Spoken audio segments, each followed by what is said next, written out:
श्यामपुर में एक पुराना घर था जिसे लोग भूतिया हवेली कहते थे। उस हवेली के बारे में कहा जाता था कि 20 साल पहले वहां रहने वाली एक लड़की मोहिनी अचानक गायब हो गई थी।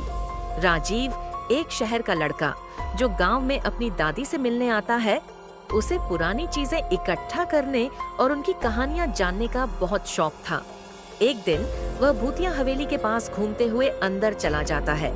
हवेली के अंदर हर तरफ धूल और जाले लगे थे। एक कोने में उसे एक पुराना बक्सा दिखा। बक्से के अंदर एक डायरी रखी थी। डायरी का कवर फटा हुआ था, लेकिन उस पर लिखा था मोहिनी। राजीव ने वह डायरी उठाई और पढ़ना शुरू किया। मोहिनी ने लिखा था कि एक दिन गांव के एक तांत्रिक ने उसके परिवार पर हमला किया। वह तांत्रिक गांव में अमृता का रहस्य खोजने आया था।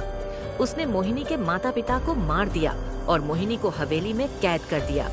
वह उसकी कुर्बानी देना चाहता था। डायरी पढ़ने के बाद राजीव को अजीब अजीब सपने आने लगे। उसे लगता था कि कोई लड़की उसे पुकार रही है। एक रात राजीव डायरी के इशारों को समझते हुए हवेली वापस गया। वहां उसे एक गुप्त तहखाने का दरवाजा मिला। तहखाने के अंदर उसे मोहिनी की आत्मा कैद मिली।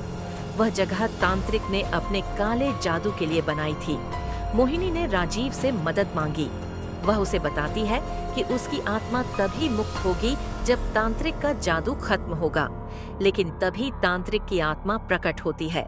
एक भयंकर संघर्ष होता है। राजीव अपनी सूझबूझ से तांत्रिक के जादू को तोड़ देता है और मोहिनी की आत्मा को मुक्त कर देता है। मोहिनी की आत्मा उसे धन्यवाद देती है और कहती है, तुमने मेरी 20 साल की पीड़ा को खत्म किया। अब मैं शांति से जा सकती हूँ। राजीव बेहोश हो जाता है और अगली सुबह गांव वाले उसे हवेली के बाहर पाते हैं। जब वह होश में आता है तो मोहिनी की डायरी गायब होती है, मानो वह कभी थी ही नहीं। कहानी अच्छी लगे हो तो चैनल को लाइक और सब्सक्राइब करना ना भूले।